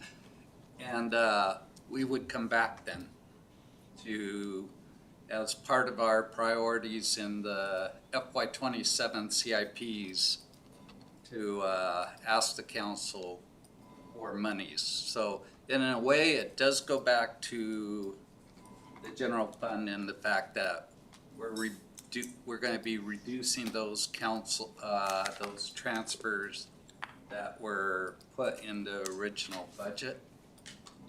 So it would be fair to say then, Mr. Leonard, that the Menard Center would have no claim or expectation to be able to use those funds without coming back to get more funding from the council. Would that be correct? Yes, through the mayor to Councilmember Graham. Same for water, same for sewer, that those funds would not be there until the council would reappropriate them either in FY27, 28, 29, so. Right, yes, I just picked on the Menard Center since they're not here to defend themselves. So Yeah, and I agree. And we did tell the director that that was the case, that, and especially as we discussed whether or not the Menard Center is truly going to be an enterprise fund, we wouldn't keep a fund balance in the Menard Center special revenue fund. It would be kept in the general fund until the council stated that they wanted monies to go to that fund. thank you. Is there further discussion? Madam Mayor. Mr. Crafton? Thank you, Mayor. I mean, I was going to ask this at the end of the meeting, but if Mr. Johnson brought it up. I was looking forward to getting shorter explanations for each individual item. I mean, basically kind of like looking at some of these ones. I believe some of these are getting covered by some grants. So like, that's what I was looking for. Like, hey, we're not paying for this because a grant's covering it. So just kind of going through each individual item and actually giving us an explanation as to why this specific one is getting put back. That's what I think Mr. Johnson was trying to get at as well. Would be helpful. And Madam Mayor, if since I can't direct the administration, I'd ask you if you could. But I'd appreciate it, just so we have a little bit better of an understanding as to what's happening. Thank you. The council member Crafton through the mayor that we will work with Public Works to get a more detailed explanation. We're trying to keep it, into certain detail, but definitely we can go in and, for example, things on water and sewer, they are being spread out farther, and we can say why, because I definitely can't give the technical reason on anything that Eric's talking about in water and sewer on. Madam Mayor, just to jump on that real quick. It doesn't have to be something super long. I mean, it could, honestly, an email might even be best, just breaking it down so we're not sitting here for 20 minutes at the next council meeting as you go through every single one. But just an email saying, hey, here's, professional service projects, this is why. City project, hey, we completed the project and we didn't need these funds anymore. Whatever the reason might be, just a 1 or 2 sentence explanation. That's what I was personally looking for as well, I think. Through the chair to the council, I just think because this is an item you're going to be deliberating on, any information that goes towards your decision-making process needs to either be in the packet or, copies in the back of the room. So because it's presumably information you're going to use to make a decision. Madam Mayor, can I ask a clarifying question? So if you look at those first 2 lines, professional service projects, city website, the explanation says complete. Is the project, what kind of more detail do you need from that? Complete. Okay, well, so that's on 87 in the center column. It gives an explanation. Some of them, We can add a sentence where the word complete is, but I don't want to miss. Those ones are, obvious. I was just reading down the list saying, Okay. yeah.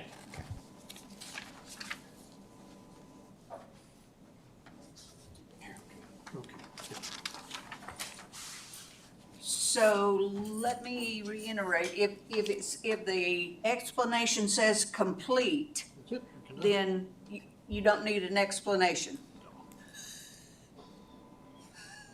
Okay. Okay, is there further discussion? Hearing none, is there objection to the motion? Hearing none, the motion passes. Madam Clerk, please, we are on communications. Please read the items by title. Thank you, Madam Mayor. No informational memorandums. We have 2 sets of commission meeting minutes, Parks and Rec Commission, January 14, 2026, and Planning Commission, December 9, 2025. Okay, and next is audience comments. We are now at audience comments, which is a time for members of the public to share their views with the council. This is not a question and answer period or a time for dialogue. Speakers may be referred to administration, or issues raised may be taken under advisement by the council or administration. Seeing no one, I will close audience comment, bring it back to the dais. Madam Clerk. Thank you, Madam Mayor. Just to recap, our budget development meeting that we had scheduled for Wednesday of this week has been canceled by Madam Mayor, so more to come on that, rescheduling, and then we will all see you here next regular meeting, February 9th. Madam Attorney. No comment, Madam Mayor. Councilmember Graham. Thank you, Madam Mayor. Just a few comments tonight. Number one, thank you all for being here and expressing your opinion. That's where, politics starts at the grassroots, and this is definitely a good place to fertilize that. So we appreciate your comments. So I wanted to go back to the Parks Highway discussion. As a city, we need to make sure that our businesses are heard, and we need to make sure that we are representing those businesses in the city. The job of DOT is to work with the local community and so on and so forth, but we are the local community, and DOT doesn't do a whole lot of outreach, and I think we need to make sure that we do that outreach so that whatever decision comes, there is hopefully some consensus between those persons affected, and we'll all be affected by how traffic works there, but there needs to be some sort of consensus of what are the benefits and what are the restrictions to that. So I'm hoping that we can facilitate that outreach, because I don't think DOT will be doing that through anything other than their transportation fares. There was some discussion earlier about MATCOM, the 911 administration things as an example, an anecdotal example. This weekend I was out of town, and I've got one of those doorbells. It's not a Ring doorbell, but you know what it is, one of those video doorbells. So somebody's ringing my doorbell. It was coming up on my phone, so I go, hey, how can I help you? And it was one of my neighbors, not even in my building. I live in a fourplex. These people lived in a different fourplex. He says, hey, is everything all right? And I go, well, yeah, everything's just fine. What can I do for you? And he goes, well, your smoke alarm's been going off for about 30 minutes. and I noticed your lights were on, so I thought, well, would you fall asleep in bed, the place is burning down or something, so he came over to check on me, which was great, I really appreciate that. But, so then, since I wasn't able to get there and disable the smoke alarm, I called 911 admin, the non-emergency number, and said, hey, this is where I live, this is my name, this is my phone number, I've got a smoke alarm going off in my building, I'm aware of that, I have security cameras inside, there's no evidence of any smoke or fire. So if somebody calls in, call me back before you break my door down, I'd really appreciate that. So that would be an example of, one of these, I don't remember if Lori called it a odd call or whatever it would be to 911, but there's a lot of times that calling, dispatch is appropriate. We're calling 911 is not. So they didn't break down my door. Tim called me an hour or two later and said, hey, what the hell's going on in your place? But anyway, that's just an example. So I'm certainly appreciative of MATCOM for doing that.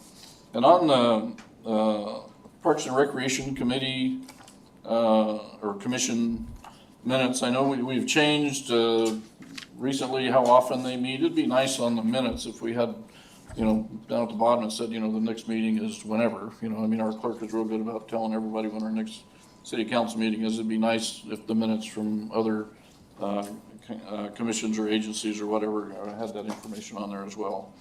And lastly, I don't want anybody to fall over here, but Madam Mayor, nice job on the Airport Commission. A great job recruiting and getting him on board. I think he's going to be an outstanding addition. So thank you for your efforts in that. I hope I don't have to call 911 for a heart attack. You got a button for that, right? Call the admin. Oh, no, it'd be an emergency. Councilmember Cobb. Thank you, Madam Mayor. I think we'd all be calling Yeah. for that, so. Great meeting tonight. I want to say that, Mr. Leonard, you are worth every penny. And I don't care what it costs, you are worth every penny. And I hope you know how much you are appreciated. You really are. And Jackie, thank you for stepping up and moving into that acting finance director. I know between the two of you, we're in good hands. You have your hands full. And I just want to express my appreciation to both of you. I really do. So other than that, I don't think I have anything else tonight. I just hope everybody stays safe on the roads tonight because it's slick out there and probably not going to get much better. So be safe. Thank you. Councilmember Johnson. Thank you, Madam Mayor. Yeah, it was a very good meeting tonight. I really appreciated all of the presentations. And I am just a little concerned now about rescheduling the next meeting because that's going to now slip into February sometime. Okay, that for me is a really busy month. It may be something we can put in Yeah. with the regular meeting. Yeah. Okay. With that, one of the comments that I did have regarding this meeting, or that meeting, was we were going to talk about revenue sources. And we were informed that our revenue sources were basically flat going into this coming revenue season. So one of the things that if we see a problem, now is the time to possibly address it. And with a flat revenue, you got two options. You can either pull in your spending plan, or you can create a plan to increase our revenue. And I'm always looking for ways of increasing revenue if we can put our thoughts together, which really means increasing some of our businesses and looking for business opportunities. And I was hoping, say, that we could be looking forward to, say, a tractor supply company or something like that, which apparently doesn't seem to be happening or whatever. So I'd like to know if there's any other big revenue sources which could be on the horizon. And that would be during that meeting would be the time to sort of announce or discuss some of the possible revenue sources that could be generated in the next biennium. Thank you. Councilmember Crafton. Thank you, Mayor. great meeting tonight. I obviously love talking about roads, and so it's a really good meeting for me, and just also the other presentations, MatCom, everything else. One question I did have, Mayor, and it's unfortunate Scott's not here tonight, but I am curious. It's not the first time I've talked to somebody about the costs and the concerns around the Menard track. If you could ask the question, or if I could have the clerk email out to Scott for us, just asking to give us a little bit of history as to what the costs and fees were. And I have had a couple of people mention that the cost changed in the past at some point, but if you could just share that information with us, I'd be really appreciative of it. Otherwise, everybody be safe, get home tonight. I know that it's getting a little scary out there, so let's get home. Councilmember Rubio. Thank you, Madam Mayor. I think everything's been said, but it was a great informative meeting tonight with all our guest speakers. Councilman Kraft, I gotta throw you in the corner because you said we were in the corner when we were talking about Ted's contract, and I was sitting here thinking, what a blessing. There was no corner. It's a blessing we get to keep you. So I was all in. Definitely looked at it two different ways there. Other than that, yeah, I think that's it. Okay. Councilmember Schmidt. Yeah, I think this is a very good meeting. I really enjoyed all the presentations we had, especially on some of the safety with our traffic going on there. Because I've had friends that were injured very badly, people jumping across, 5 lanes of traffic trying to get out of that target area onto the highway. And man, it's just a relief thinking possibly they won't be able to make that left turn out of the target area. It jeopardizes so much safety right there. So I think it's a good thing that we're going to be possibly adding a center turn lane, not a center turn lane, but a raised median to prevent some of that. But anyways, thank you, everybody. Well, at least DOT has heard us. Maybe. And they are looking at ways to alleviate some of the headaches, because there's just another bad wreck up at, coming out of Lowe's there, turning left today. So, growing pains is tough. It's the best you can do. And if we could get the railroad to move the railroad, we could have 2 more lanes. Just saying. But presentations was good. MatCom does a heck of a job over there with as many calls as they make. And, dispatchers are delivering babies. They are doing CPR, saving somebody, and whatever. Yeah, that's way above my pay grade.